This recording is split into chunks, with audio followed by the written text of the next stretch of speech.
Right guys and girls, I'm Obsidian Ant and welcome to 3304. This is where I take a look at the news and happenings in and around Elite Dangerous. This week, Lavecon is right around the corner. A player has released a fantastic career chart for the game, and Remlock Industries takes a look at the past, present and future of Elite.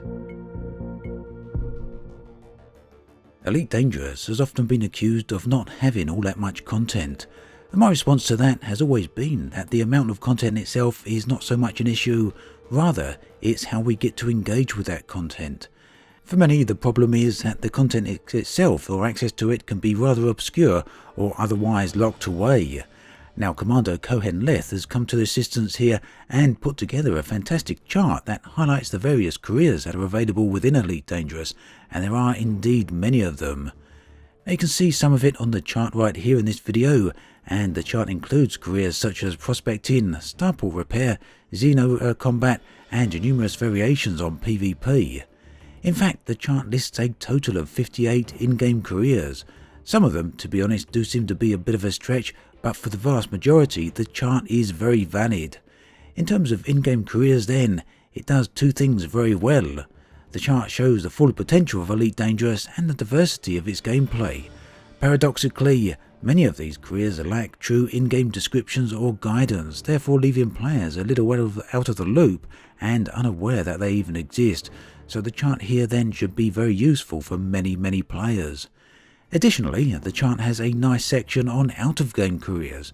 Activities here then that generally in one way or another involve the community.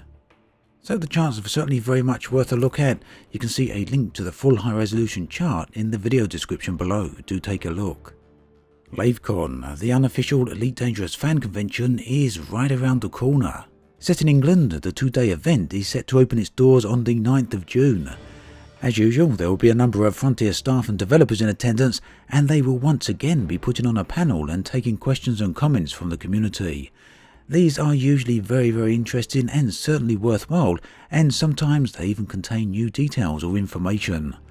The weekend will also be full of other activities, including various talks, VR displays and many other things.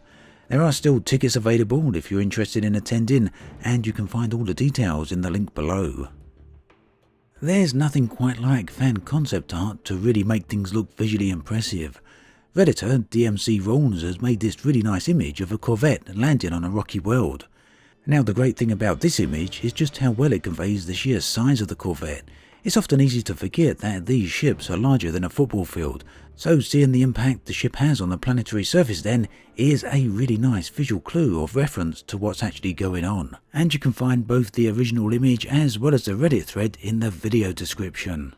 The Remlock Industries website recently published a very nice article on the original concepts of Elite, and it also went on to discuss the future of the game. As many will no doubt know, the first details of Elite Dangerous were revealed on the Kickstarter campaign all the way back in 2012, and shortly after that, an immense wealth of information was released about the game. Remlock Industries takes a long look at much of that information, and I'll read one of the opening paragraphs of the article as it conveys the tone of the piece very well. Communications on Elite Dangerous development is becoming increasingly rare and information sparse. I hope with all my heart that the teams will gather round and think about community content. Dev diaries, explanatory videos, images of future concept, things that motivates players, and fewer promises of dates and projects not held on time. We have to focus on things that really are worth it. We want to see, we want to participate, we want to support Frontier developments. Opening Beyond's discussion topics is a great initiative, but it's really only the basis of communication. You have to push the conversation further and come up with what you're working on regularly, even if it does not represent exactly the final vision of the project.